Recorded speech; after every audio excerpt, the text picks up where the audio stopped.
Saudara, polisi mengamankan seorang pria lanjut usia yang membawa anak balita di Makassar. Sebelumnya, korban dilaporkan hilang oleh orang tuanya saat bermain di sekitar rumahnya.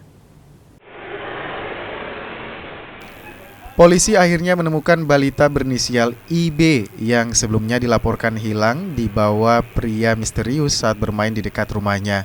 Balita ditemukan di rumah pria yang membawanya di Kelurahan Pacerakang, Kecamatan Biringkanaya, Kota Makassar, Sulawesi Selatan.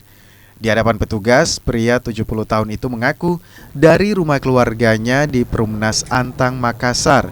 Di perjalanan pulang, pria tersebut melihat seorang balita nyaris ditabrak motor hingga membawanya pulang ke rumahnya menggunakan angkot.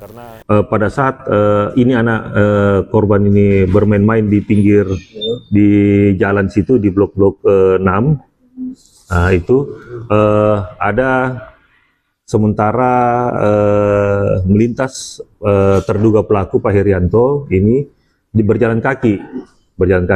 Dia melihat bahwa anak ini hampir ditabrak oleh motor sehingga diambil ini anak. Kemudian dia bawa jalan. Penelusuran CCTV itu sampai dia melintas di depan Polsek Manggala di situ. Kemudian naik angkot lagi penelusuran CCTV sehingga dilakukan pencarian anggota Polsek Manggala bersama warga karena sudah dilempar di grup warga di wilayah Manggala begini. Dari pemeriksaan fisik yang dilakukan polisi dan orang tua balita IB dalam keadaan baik dan tidak ditemukan adanya tanda kekerasan. Orang tua korban bersyukur anaknya telah kembali dan mengaku tidak mengenal pria yang membawa anaknya.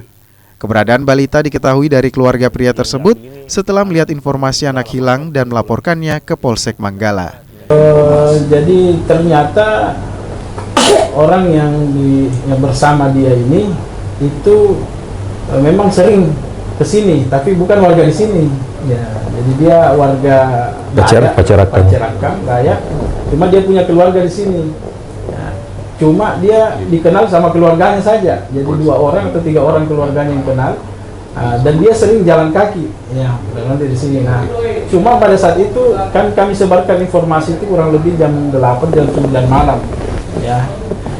Informasi itu disebar, ya mungkin orang sudah mulai tidur, tidak lihat HP lagi, termasuklah keluarganya. Ya, nanti katanya habis sholat duha dia buka HP-nya, loh, ini kayaknya ya yang dicari ini sudah viral satu malam ini kan, ya ini yang dicari ini kayak saya kenal dari bajunya dan lain sebagainya. Akhirnya disitulah beliau sampaikan ke Polsek dan Polsek menghubungkan bahwa pemeriksaan masih dilakukan untuk mengetahui motif pelaku membawa anak 4 tahun itu. Arif Tirtanah, Kompas TV, Makassar.